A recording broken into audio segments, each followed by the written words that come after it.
Welcome to my YouTube channel Educare by Akash Sharma. Myself Akash Sharma. Students, I have already posted few videos on demand theory wherein I have explained demand function in detail, concept of demand through demand schedule and demand curve, negative slope of demand curve or why does demand curve slope downward. All these videos I have already shared on my channel. Hope you have seen these videos. Today, continuing the same, I am sharing with you the law of demand. To understand the concept fully, इस video को पूरा and तक देखें. Channel को आप लोगों ने subscribe किया हुआ है तो थैंक यू, नहीं किया हुआ तो आज ही आप चैनल को सब्सक्राइब कीजिए, बेल आइकन को प्रेस कीजिए, नोटिफिकेशन आइकन को प्रेस कीजिए ताकि आपको हर वीडियो की अपडेट टाइमली मिलती रहे. और वीडियो में अगर आपको कोई कंसेप्ट पसंद आया, नहीं आया, समझ आया, नहीं आया, या आप किस तरह के और टॉपिक के ऊपर वीडियो चाहते हैं तो आप मुझे कमेंट जरूर कीजिए. इस वीडियो को ज़्यादा से ज़्यादा शेयर कीजिए अपने फ्रेंड्स के साथ और स्टूडेंट्स के साथ. जो इकोनॉमिक्स के स्टूडेंट्स हैं उनके साथ आप इसको ज़्यादा से ज़्यादा शेयर कीजिए. तो आज का टॉपिक हम स्टार्ट करते हैं, लॉ. स्टार्ट करते हैं today's topic, the law of demand. The law of demand states that other things being equal, the demand for a good extends with a decrease in price and contracts with an increase in price.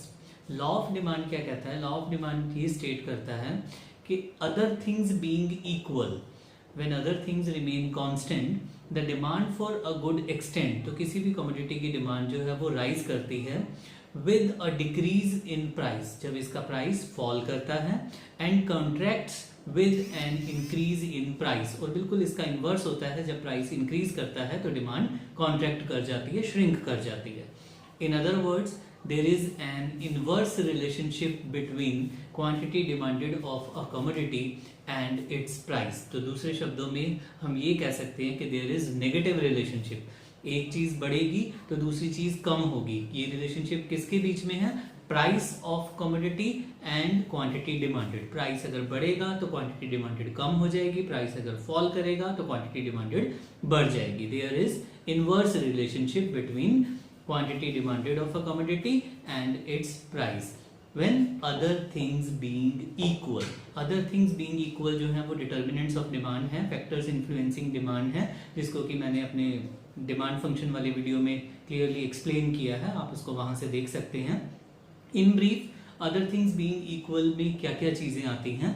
The term other things being equal implies that income of the consumer, his taste and preferences and price of other related goods. related goods means substitute goods और complementary goods. उनके prices भी जो है वो constant रहते हैं.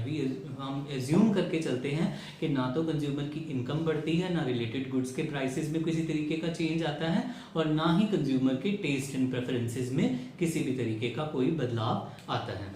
तो explain करेंगे अब हम लॉ ऑफ डिमांड को with the help of demand schedule and demand curve. ये टॉपिक भी मैंने अपना कंसेप्ट ऑफ डिमांड में अच्छे तरीके से एक्सप्लेन किया हुआ है, आप इसको वहां से भी देख सकते हैं. But in brief, demand schedule को जिस समय अगर हम दिखाएंगे डिमांड शेड्यूल, तो लेट्स से इसके दो पार्ट्स. एक तरफ we will write price of commodity x and on other side we will take quantity of commodity x. Price of commodity X, if it is 10 units, let's say consumer is buying 100 units. When price falls to ₹9, पहले वो 10 rupees के ऊपर अगर 100 units purchase किए जा रहे थे, तो when price falls to 9, तो consumer increases the consumption. 100 से वो 150 यूनिट्स परचेज करने शुरू कर देता है. And further, when price falls to 8, तो consumer उसकी 200 यूनिट्स परचेज कर रहा है. So at 10 he is buying 100 units, at 9 he is buying 150 units, at 8 he is buying 200 units. So what do we observe from this pattern? हम ये observe करते हैं कि जैसे जैसे प्राइस फॉल कर रहा है, क्वांटिटी जो है वो हमारी बढ़ती जा रही है. क्वांटिटी जो है वो बढ़ती जा रही है. प्राइस जो था इनिशियली 10 था तो 100 यूनिट्स परचेज की जा रही थी, और जब प्राइस 8 हो गया तो 200 यूनिट्स परचेज की जा रही हैं. So this shows there is negative relationship between quantity demanded and its price. Diagrammatically अगर हम इसको शो करें, एक्स एक्सिस के ऊपर हमने ली है क्वांटिटी और वाई एक्सिस के ऊपर लिया है प्राइस. लेट्स से हम इस पी लेवल प्राइस पर हैं और एल लेवल ऑफ कमोडिटी हम परचेज कर रहे हैं, ये हमारी क्वांटिटी डिमांडेड है. सो हमें ये पॉइंट मिला. व्हेन प्राइस फॉल्स, जब प्राइस रिड्यूस हो गया, we are on P1 point, तो हम L1 क्वांटिटीज जो है वो बाय कर रहे हैं. There is increase in quantity purchase, तो हमें ये पॉइंट मिला. And when we join these two points we get a downward sloping demand curve. तो डिमांड कर्व का स्लोप कैसा होता है? डाउनवर्ड स्लोपिंग होता है. This is the explanation to the law of demand. Coming next is assumptions of the law of demand. Law of demand जो है वो किन assumptions के ऊपर based है?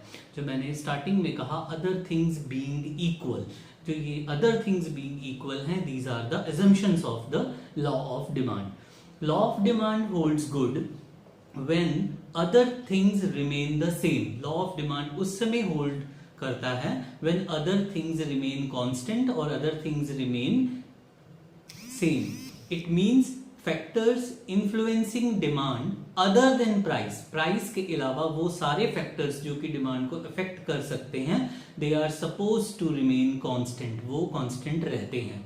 These refers to the assumptions of law of demand. Main assumptions कौन सी हैं law of demand की? The main assumptions of law of demand are taste and preferences of the consumers remain constant. Consumer के taste और preference में किसी भी तरीके का कोई बदलाव नहीं आता. There is no change in income of the consumer. Consumer की इनकम में किसी भी तरीके का कोई बदलाव नहीं आता.